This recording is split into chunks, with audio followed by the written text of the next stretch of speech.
ഗുരുവായൂർ ക്ഷേത്രത്തിൽ ആനയൂട്ട് നടക്കുകയാണ്. ഗുരുവായൂർ ക്ഷേത്രത്തിൽ ആനയൂട്ട് എന്ന് പറയുന്ന പരിപാടിയല്ല ഇത് മറ്റൊന്നാണ്. നമുക്കൊന്ന് ജെയ്സണിലേക്കൊന്ന് പോയി വരാം. ജെയ്സൺ, ആ കാഴ്ചകൾ വളരെ കൗതുകകരമായ കാഴ്ചകളാണ്. ഇത് സമർപ്പിച്ച നേന്ത്ര പഴമാണോ കൊടുക്കുന്നത് ആനയ്ക്ക്?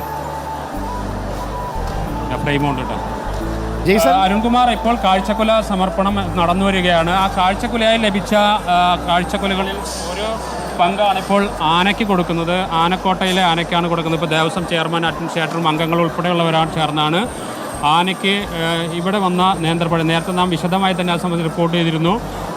ലഭിച്ച ഭക്തർ സമർപ്പിച്ച നേന്ത്രക്കുലകളിൽ ഒരു ഭാഗം ഈ ഗുരുവായൂരപ്പൻ്റെ ആനകൾക്കുള്ളതാണെന്നതാണ് ഒരു വിശ്വാസം. അതുകൊണ്ട് തന്നെയാണ് ഒരു ഭാഗം പ്രധാനമായും നാളെ നടക്കുന്ന സദ്യയ്ക്ക് നൽകും.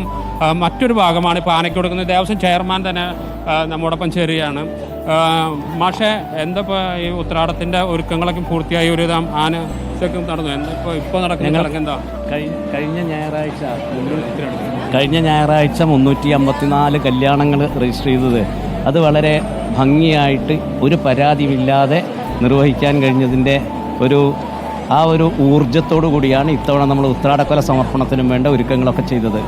എല്ലാം മുൻകൂട്ടി ആലോചിച്ച് ഒരു തിരക്കുമില്ലാതെ ആർക്കും ഒരു ബന്ധപ്പാടില്ലാത്ത നല്ല രീതിയിൽ അത് ചെയ്യാൻ കഴിഞ്ഞു. ഇപ്പോൾ നാളത്തെ ഒരുക്കങ്ങൾ എന്തൊക്കെയാണ്? നാളെ 10,000 പേർക്ക് നമ്മൾ തിരുവോണ സദ്യ ഇത് ചെയ്തിട്ടുണ്ട്. അത് സാധാരണ പ്രസാദോട്ടല്ല, സ്പെഷ്യൽ പ്രസാദോട്ടാണ് ഒരുക്കിയിരിക്കുന്നത്. കൂടുതൽ വിഭവങ്ങളോടുകൂടിയിട്ടുള്ള ഒരു സദ്യയാണ്. ഈ ഉത്രാടക്കൊലയിൽ ഒരു ഭാഗം നാളെ പായസത്തിന് ഉപയോഗിക്കും. നാളെ ഉത്രാടക്കൊലയിൽ കിട്ടിയിട്ടുള്ള പഴം മാത്രമേ ഉപയോഗിക്കുള്ളൂ.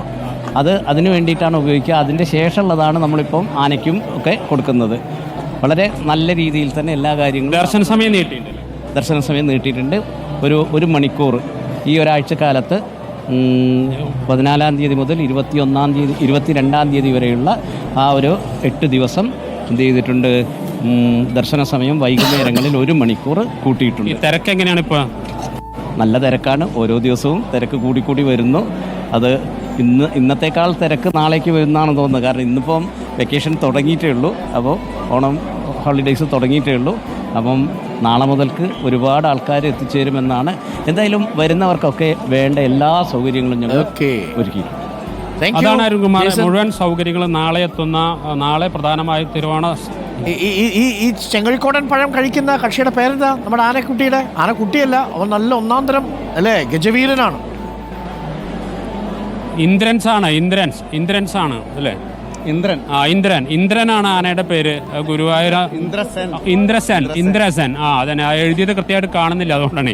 ഇന്ദ്രസനാണ് ഗുരുവായൂരപ്പൻ്റെ ആനയാണ്. ഗുരുവായൂർ പുന്നത്തൂർ ആനക്കോട്ടയിൽ അന്ന് അരുൺകുമാറൊക്കെ വന്നപ്പോൾ നമ്മൾ വിശദമായി ആനക്കോട്ട പ്രേക്ഷകർ കാണിച്ചതാണ്. നിരവധി ആനകൾ വളരെ സുഖകരമായ പാർപ്പിടമൊരുക്കി ആനക്കോട്ടയിൽ അങ്ങനെ സുഖമായി ഇരിക്കുന്നതൊക്കെ നമ്മൾ അന്ന് വന്നപ്പോൾ കണ്ടതാണ്. പ്രേക്ഷകർ വിശദമായി നമ്മൾ കാണിച്ചാണ്. അതിലൊരു തലയെടുപ്പുള്ള ഒരു കൊമ്പനാണ് ഇപ്പോൾ ദേവസ്വം ചെയർമാനും ഭാരവാഹികളും അഡ്മിനിസ്ട്രേറ്റർ ഉൾപ്പെടെയുള്ളവർ.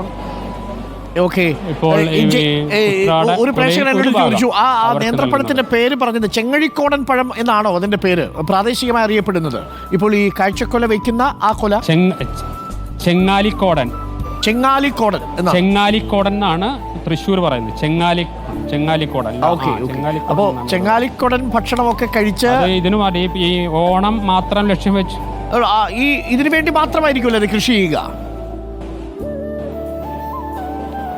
തീർച്ചയായും ഓണ വിപണിയാണ് പ്രധാനമായ ലക്ഷ്യം. കാഴ്ചക്കുലയാണ്. അതായത് ഈ ഓണ സമയത്താണല്ലോ നമുക്ക് എല്ലാ പ്രധാനപ്പെട്ട ആളുകൾക്ക്, നമ്മുടെ അടുത്ത ബന്ധുക്കൾക്ക് ഏറ്റവും മികച്ചത് സമ്മാനിക്കുക. അത്തരത്തിൽ ഏറ്റവും മികച്ച ഭക്ഷണങ്ങളിലൊന്ന് നേന്ത്രപ്പഴമാണ്. അത്തരത്തിലുള്ള ഏറ്റവും മികച്ച നേന്ത്രപ്പഴം.